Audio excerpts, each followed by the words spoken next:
24 फरवरी 2022 को रशिया ने अपने पड़ोसी मुल्क यूक्रेन में चढ़ाई कर दी।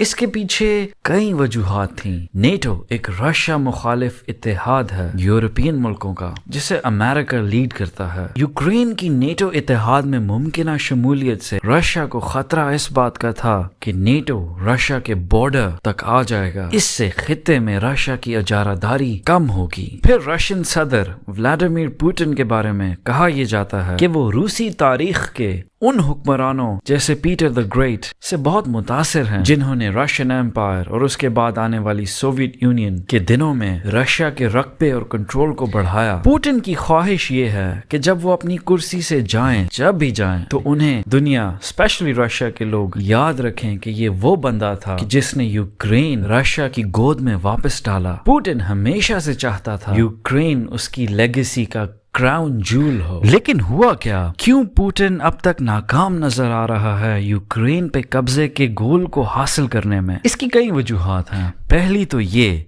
कि पुतिन ने एक बहुत बड़ी स्ट्रेटेजिक गलती की। वो समझ रहा था कि उसकी वो फौज जिसे दुनिया और रशिया में लोग खुद दुनिया की ताकतवर तरीन फौजों में से एक समझते हैं, वो उसकी मदद से यूक्रेन के दारुल खिलाफा कीव पे बहुत सख्त और बहुत तेजी से हमला करेगा। ये हमला चंद दिन नहीं तो चंद हफ्तों में अपना मकसद हासिल कर लेगा और यूं पुतिन वहां की प्रो वेस्ट और एंटी रशियन हुकूमत को गिरा देगा, जिससे यूक्रेन की फौज की कमर टूट जाएगी और रशिया यूक्रेन के एक बड़े शुमाली हिस्से जहां रशियन बोलने वाले लोगों की तादाद ज्यादा है, इसको अपने कब्जे में ले लेगा और कीव में एक पपेट रिजीम लगा देगा। पुतिन एक ऐसी सरकार ले आएगा जो रशिया के मातहत होगी, उसके इशारों पे नाचेगी, जो प्रो वेस्ट नहीं होगी, जो रशिया के खिलाफ नहीं जाएगी। और ये थी पुतिन की सबसे बड़ी स्ट्रेटेजिक गलती। उसे शायद खुद इस बात का अंदाजा नहीं था कि ये जंग कितनी लंबी, कितनी तवील हो जाएगी। एक बहुत बड़ी वजह जो रशिया को यूक्रेन के मैदानों में मार पड़ने की बनी, वो थी रशियन मिलिट्री की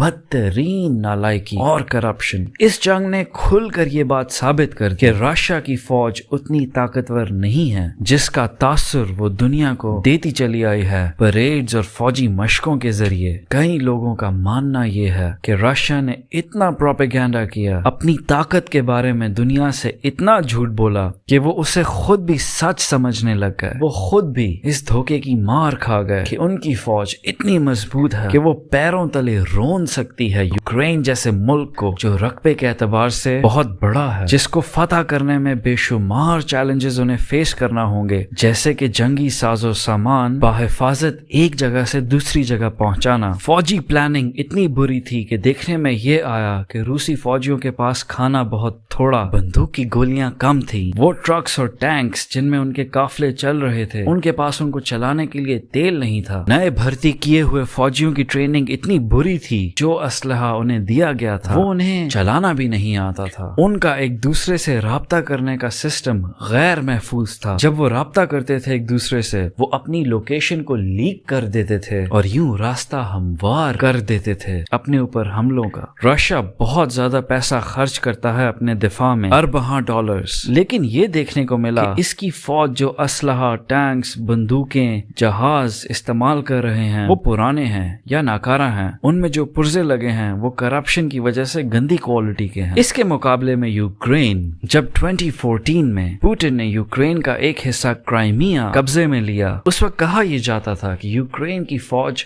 बहुत कमजोर है, उनके पास पुराना सोवियत दौर का असलहा है, वो अपना दिफा सही तरह कर नहीं सकते थे। लेकिन उसके बाद यूक्रेन ने दिफाई एतबार से अपना होमवर्क बहुत मजबूत किया। यूक्रेन जिस असलहे से खुद को बचा रहा था वो जदीद था। ये वो असलहा था जो उसको वेस्ट की तरफ से मिला था, और ना सिर्फ असलहा बल्कि उसके सही इस्तेमाल की ट्रेनिंग भी यूक्रेन को दुनिया की बेहतरीन फौजों और अमीर तरीन मुल्कों से मिल रही थी, जैसे फ्रांस, यूके, जर्मनी, कनाडा और खास करके अमेरिका। यूक्रेन आज खड़ा है तो अमेरिका की मदद से खड़ा है, जो अब तक 68 अरब डॉलर्स की इमदाद दे चुका है, जिसमें शामिल है इंसानी एड और असलहा। इस जंग में कलीदी रोल प्ले किया है हाइमार्स ने। ये वो रॉकेट्स हैं जो ट्रक पे लेस होते हैं, जिन्हें आसानी से कहीं भी लेके जाया जा सकता है और रिमोट कंट्रोल से दूर के टारगेट्स को निशाना बना के उस जगह से फौरन भागा जा सकता है। जवाबी वार से बचने के लिए यूक्रेन ने चंद हाइमार्स हाइमार्स को इस्तेमाल करके रशियन फौज के ठिकानों को निशाना बनाया जो कि उनकी पहुंच से बहुत दूर थे, और इस तरह उनका बेइंतहा फौजी नुकसान किया और उनके कंट्रोल में मौजूद इलाकों को वापस अपने कब्जे में लिया। लेकिन चाहे जितनी मर्जी पैसों की मदद, ट्रेनिंग, असलहा सारी दुनिया मिल के यूक्रेन को देती, उससे कुछ फर्क नहीं पड़ना था अगर यूक्रेन के लोगों में खुद लड़ाई का जज्बा ना होता और वो हार मान जाते इतने बड़े और खौफनाक रीच के हमले में। और ये बहुत बड़ी वजह थी मेरे नजदीक जिसने यूक्रेन के हक में हालात को मोड़ना शुरू किया। रशिया के फौजी क्यों लड़ रहे हैं? क्योंकि उनके आला फौजी अफसरान और सियासी क़यादत ने उन्हें हुक्म दिया है कि उधर जाओ और लड़ो। वो वहां दिल से, खुशी से नहीं है। आखिर कौन है जो किसी और की जंग में खुद को घसीटना और अपनी जान से हाथ धो बैठना चाहेगा? जैसा कि मैंने पहले बताया, उन्हें लगा वो वहां जाएंगे और चंद हफ्तों में ये जंग खत्म करके आ जाएंगे, मगर ऐसा हुआ नहीं। जैसे जैसे वक्त गुजर रहा है और ये जंग तवील हो रही है, रशिया के फौजियों की बस हो गई है। इनकी अमवात की तादाद बहुत बढ़ रही है। एक अंदाजे के मुताबिक इस जंग में 2 लाख इंसान दोनों तरफ से मारे जा चुके हैं और उनमें से 1 लाख रशियन फौजी हैं। अगर मवाजना किया जाए अमेरिका की अफगानिस्तान में जंग से जो 20 साल जारी रही, तो 3000 से भी कम अमेरिकन फौजियों की जान गई। इस सब सूरत हाल में रशियन फौजियों का मोराल या जंग लड़ने का जज्बा कम क्यों ना हो? इसके मुकाबले में यूक्रेन के लोग वो भूख और ठंडी रातें बगैर बिजली और हीटिंग के सब कुछ बर्दाश्त करने के लिए तैयार हैं, लेकिन उनके लड़ने का जज्बा गया नहीं। वो अपने मुल्क के दिफा में सब कुछ दांव पे लगाने के लिए तैयार हैं, और क्यों ना हो, उनके लिए ये जिंदगी और मौत का मसला है। इस जंग का इख्तिताम कैसे होगा, वो इस बात का फैसला करेगा कि यूक्रेन के लोग आज़ादी की जिंदगी गुजारते हैं या गुलामी की। इसमें स्पेशल क्रेडिट जाता है यूक्रेन की सियासी क़यादत, खास करके यूक्रेन के सदर व्लादिमीर ज़ेलेंस्की को। ये वो बंदा है जिसका कोई सियासी बैकग्राउंड नहीं है। ये पहले एक एक्टर और कॉमेडियन था। इसकी 2019 के इलेक्शंस में जीत ने पूरी दुनिया को हैरान कर दिया। जो बहादुरी इसने दिखाई वो बेहद इंस्पायरिंग है। जब तालिबान ने काबुल पे हमला किया तो अशरफ गनी डर के, जान बचा के, पैसा निकाल के भाग गया अपने मुल्क से। फरवरी 2022 से पहले कहा यह जाता है कि यूक्रेन में आखिरी वक्त तक ये समझा जा रहा था कि रशिया हमला नहीं करेगा। समझा ये जा रहा था कि पुतिन सिर्फ डरा रहा है दबाव में लाने के लिए। लेकिन जब सच में रशिया ने हमला कर दिया कीव में, तो अमेरिका ने प्रेसिडेंट ज़ेलेंस्की को ऑफर किया कि हम तुम्हें वहां से निकालने का बंदोबस्त करते हैं। तो जवाब में, और ये जवाब बड़ा मशहूर हुआ, ज़ेलेंस्की ने कहा मेरे लिए सवारी का बंदोबस्त मत करो, मुझे असलहा भेजो।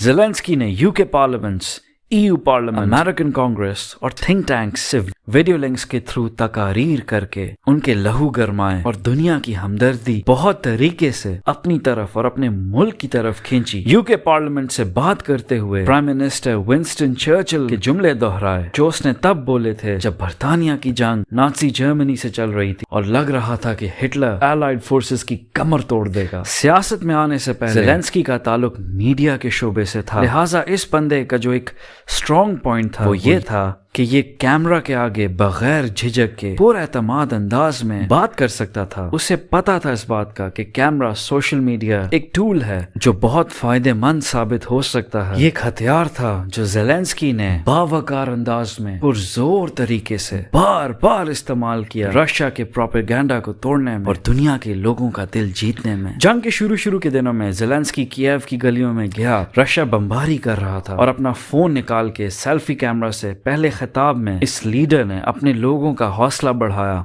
उन्हें उम्मीद दिलाई, उन्हें यकीन दिलाया कि हम लड़ेंगे और हार नहीं मानेंगे, और ये बताया कि मैं कहीं नहीं जा रहा, और दुनिया से मदद की अपील की। ज़ेलेंस्की एक वॉर हीरो के तौर पे देखा जा रहा है यूक्रेन में और सारी दुनिया में, और देखा जाएगा भी इस जंग के बाद। टाइम मैगजीन ने 2022 के पर्सन ऑफ द ईयर के टाइटल से इसको नवाजा है। अभी भी ये कहना कि ये जंग यूक्रेन जीतेगा, लाजमी जीतेगा, शायद थोड़ा जल्दी होगा, जिसे अंग्रेजी में कहते हैं टू सून होगा। रशिया के पास न्यूक्लियर हथियार हैं जिनको वो यूक्रेन पे गिरा के उसे सफाई हस्ती से मिटा सकता है, लेकिन उसका नतीजा रशिया के लिए खुद भी अच्छा नहीं होगा, क्योंकि नेटो और अमेरिका इस तरह जंग में डायरेक्टली खुद कूद पड़ेंगे। उनकी फौजें यूक्रेन में घुस जाएंगी और रशिया की फौज को चंद घंटों में तबाह कर देंगी और ये सर्द जंग से हॉट वॉर में बदल जाएगी, जिससे रशिया को जीतना या खुद को निकालना या जिससे फेस सेविंग हासिल करना नामुमकिन हो जाएगा। और अगर रशिया फिर दोबारा न्यूक्लियर बॉम्ब इस्तेमाल करता है तो जवाबन अमेरिका भी करेगा और यूं दुनिया और नस्ल इंसानी